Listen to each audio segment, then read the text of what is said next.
Hello everybody, and in this video we will learn how to create a column chart in Excel. This is what a column chart looks like. It's representing this data.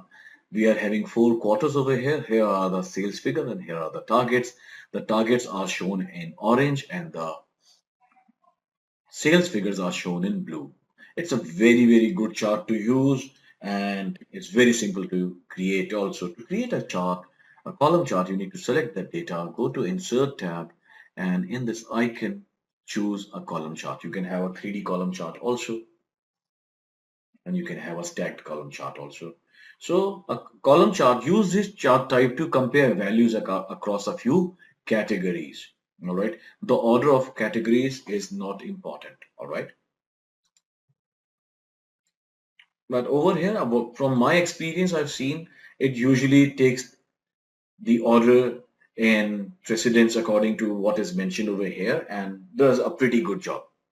And once this is so simply, see your chart is created, you can have different designs from here. I kind of like this one. This is simple to use, intuitive. There is one more. This one, very simple, very flat, new age design. And you can click over here and go to the design segment to change the colors from here and have a different look and feel to your chart. You can also have a quick layout section.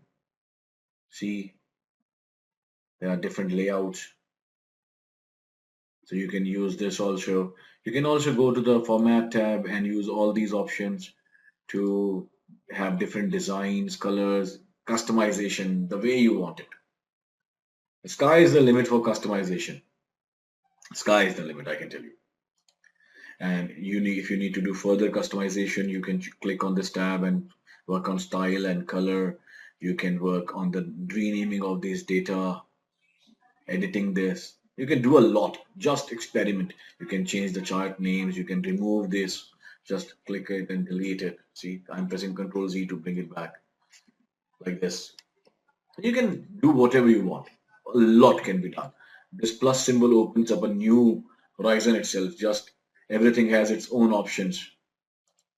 See, it's a center overlay above the chart. So much is there. So this is how you create a column chart in Excel. See you in the next video.